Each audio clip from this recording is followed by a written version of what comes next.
Самое лучшее время для сбора кленового сока — это март месяц, и так, чтобы ночью был минус, а днем хороший плюс. Находим большой хороший клен, делаем в нем отверстие.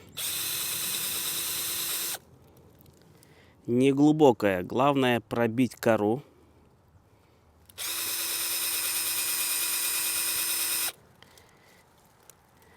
И если посмотреть вовнутрь, то мы увидим, что начинает сочиться дерево. И это хорошо, значит, будет сбор кленового сока. Вот она, первая капелька вышла наружу. И в это отверстие вставляю трубочку обыкновенную. Желательно захватить его с самого низа. Я уже вижу, что сок течет по трубочке. Сейчас дождемся первую капельку и будем подставлять банку. Вот оно, прям потекло. Сок идет прям вообще очень круто. Подставляю банку. Все, сбор кленового сока начался. Завожу трубочку прямо в бутылку и обычным бумажным полотенцем затыкаю отверстие, чтобы сюда никакие насекомые не попадали. Последнее, что я делаю перед уходом, это подпорки обычными палками, чтобы ветром мою бутылку не завалило. Пока я все это делал, посмотрите, сколько уже насобиралось сока. Донышко почти закрыто. У меня с собой еще маленькая бутылка. Ее я тоже установил для сборки кленового сока.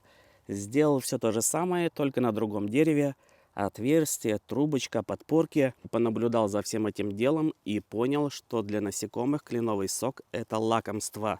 Поэтому решил удлинить трубочку и закупорить горлышко бутылки. Для сравнения и вообще для информации хочу вам показать, что не нужно в дереве делать огромное отверстие и вставлять туда какие-то краны. Достаточно сделать небольшие 3 отверстия, вставить туда обычные тонкие трубочки и завести их в бутылку. Посмотрите, с какой скоростью сюда собирается сок. Такой способ добычи кленового сока или березового действительно очень хороший, если ты хочешь максимально быстро собрать много этого сока. Но я не собираю его в промышленных масштабах. Мне так чисто попить дома для здоровья. Кстати, насчет полезности этого кленового сока. Во-первых, он нормализует работу половой системы.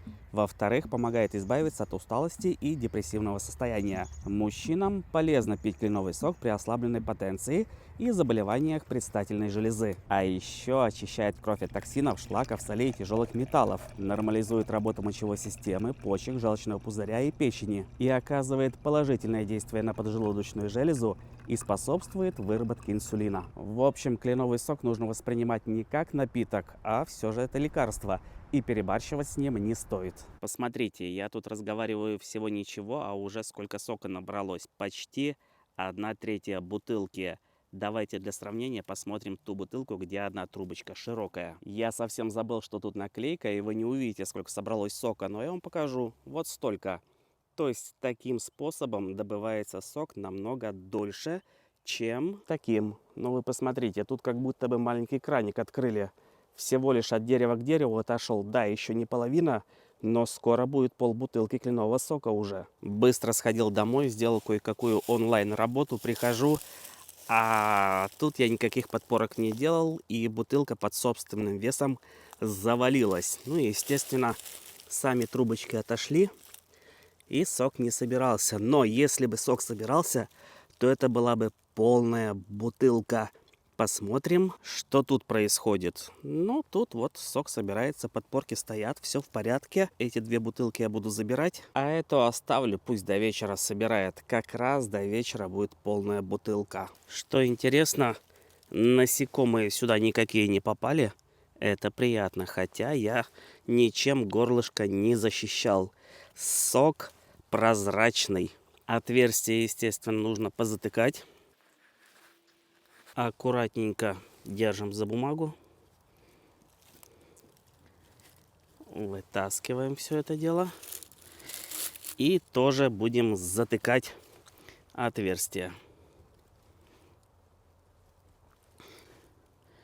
Немножко сейчас потечет и перестанет. На этом все. С вами был Бонифаций Ягужинский.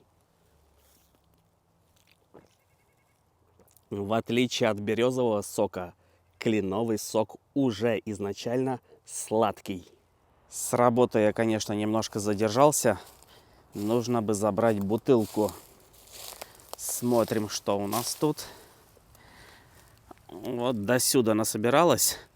И я смотрю, бумажное полотенце абсолютно мокрое. Почему? Непонятно. Сама бутылка сухая. Ну да, испарение наверняка. Да, точно. Испарялось, и вот оно. Так, муха, иди отсюда. Многие люди задаются вопросом, а с какой стороны дерева лучше всего собирать сок? Где-то написано, что с северной стороны сок течет лучше. Где-то написано, что лучше с южной стороны. На самом деле пофигу. Лучше с той стороны, где ваша банка будет меньше всего заметна, чтобы ее кто-то не забрал, не выпил, ну или не долил чего-нибудь. Ладно, пора забирать свою банку и идти домой. Сейчас еще заткну отверстие и все.